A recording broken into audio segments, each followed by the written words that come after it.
Well, when Theresa May says she's in it for the long term, I think we all remember the old adage that a week's a long time in politics, isn't it?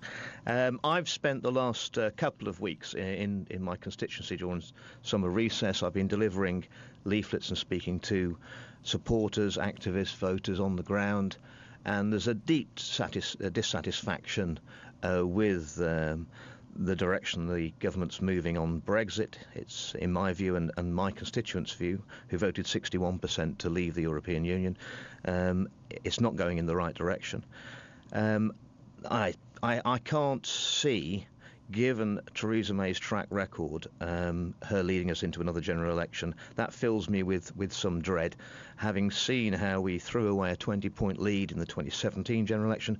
We came back after that with depleted ranks. We lost a net 13 seats.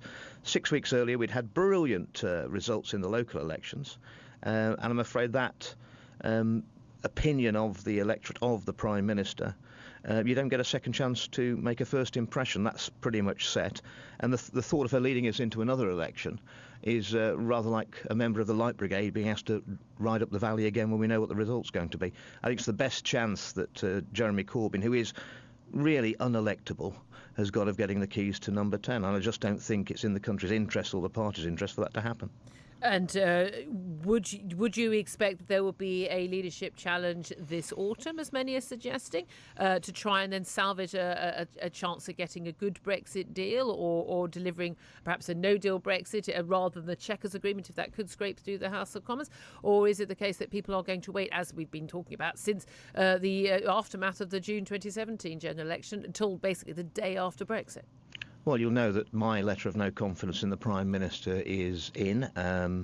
If 48 colleagues decide the same, then we will have a leadership, or a vote of confidence in the Prime Minister. I don't know, I can't speak for colleagues. You must have an idea of other people. I mean, once you were public about your letter, have other colleagues said to you that they've also written and not been A lot public? of colleagues are dissatisfied but haven't put letters in. They don't feel it's the right time. I think if you look at the way the 2017 election went, Theresa May addressed the parliamentary party straight as soon as we returned to Parliament, and she said that I will serve the party as long as it wants me. I think she's going to find out at conference in Birmingham in a few weeks' time that the grassroots no longer have confidence in her moving forward, and I hope she'll take that on board. I hope there is a leadership challenge, and I think we need a change of direction. And who do you want to take over from her? Well, let's see who appears. Who do you want? I backed Boris last time, but we're not in that situation at the moment, are we? We don't have a leadership election on. Let's see who appears. But I mean, I honestly think we need someone who believes in Brexit to deliver Brexit.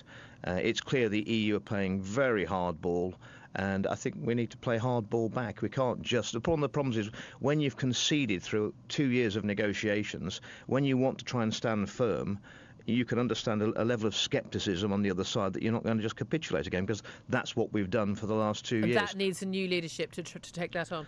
I believe it does, and I think that's what would shake up the European Union.